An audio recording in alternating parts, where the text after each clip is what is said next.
तो रहमत, किसी मर्द की बीवी बन जाए तो उसका आधा ईमान मुकम्मल, और ये किसी बच्चे की अम्मा बन जाए तो इसके कदमों में जन्नत का बसेरा। ये जमीन की पश्ती पे पड़ी थी, मेरे मुस्तफा ने उठा करके आसमान का मुसाफिर बना डाला। ये करम नहीं है मुस्तफा का, ये उनका एहसान नहीं है। अरे लड़की के तो आने की खबर मिलती थी तो चेहरा धुआं हो गया, गुस्से में तिलमिला के रह गया। अब ये जवान होगी, शादी करना पड़ेगी, मेरा कोई दामाद बनेगा। वो दामाद रिश्ते, दामादी को अपने लिए बड़ी शर्म की बात मानते थे। इसीलिए जैसे ही बच्चे की किलकारी, बच्ची की किलकारी, बेटी की पहली आवाज जमीन के पर्दे पर सुनाई देती थी, उठाया, गड्ढा खोदा, दफन कराए।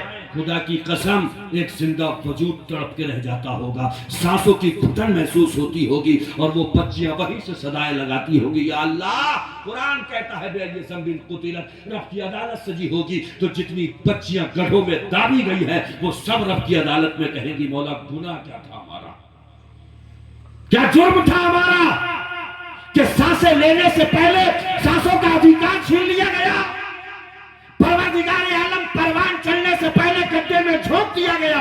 ये ज़म्बिन कुतिलत, कुरान उठाइए, ये बेटियां कहेगी मौला जुर्म क्या था हमारा, और जवाब नहीं बन पाएगा।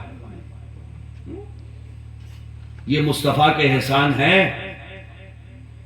हुजूर जा रहे हैं, एक मर्तबा रास्ते से गुजर रहे हैं, सहाबा साथ में, एक घर से रोशनी फूटी तो सहाबा कहने लगे या रसूल बड़ी रोशनी हो रही है इस घर में। तो मेरे आका ने फरमाया जाकर के पता लगाओ, या तो इन घर वालों ने कोई यतीम ले लिया है कहीं से, उसको पाल रहे हैं, या जाकर के पता लगा लो इस घर में अभी अभी बेटी की पैदाइश हुई है। सुभान अल्लाह। जिन्हें बोझ समझा गया, सांस लेने से पहले गड्ढे की नजर कर दिया गया, मुस्तफा फरमाए पता लगाओ जाकर के इस घर में बेटी पैदा हुई होगी अभी अभी। साहब आ गए और आकर के कहने लगे या रसूल अल्लाह, आपकी जुबान वमा यंतिकु अनिल हुवा इन हुवा इल्ला वहयु यूहा, मुस्तफा वो ही फरमाते हैं जो वही इलाही होती है। आका आपने कहा था बेटी, हाँ इस घर में अभी अभी बेटी पैदा हुई है, मगर या रसूल अल्लाह ये किरणें कैसी है, ये नूर कैसा है, ये उजाला कैसा है। आका फरमाते हफ़्फ़तिल मलाइकतु अलल बैत, जिस घर में बेटी आती है फरिश्ते घेर लेते हैं उस घर को। सुभान अल्लाह। व यक़ूलून अस्सलामु अलैकुम या अहलल बैत, और कहते हैं घर वालों तुम पे अल्लाह की सलामती हो। व यक़ूलून मरहबा, और कहते हैं इस घर में बेटी का आना मुबारक हो। सुभान अल्लाह। एहसान है मेरे मुस्तफा का,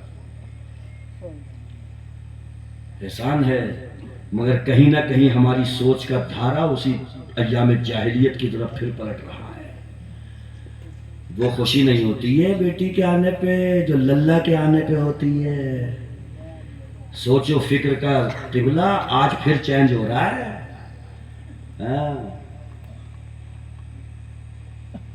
मरे दिल से कहता, मरे दिल से, और उधर की खबर आ जाए तो फिर जमीन पे नहीं होते हैं पाँव। इल्ला माशाअल्लाह, सबकी बात नहीं कर रहा हूं।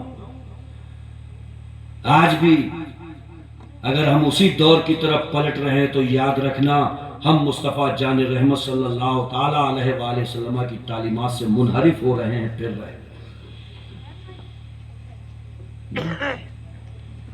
उन्होंने सब पर एहसान किया, बापों पर एहसान किया कि उन्हें जन्नत का ऊपरी दरवाजे का ऊपरी हिस्सा बताया, मां पर एहसान किया, उसके कदमों में जन्नत को बसाया है। क्या हक था गुलामों का मजदूरों के पास में?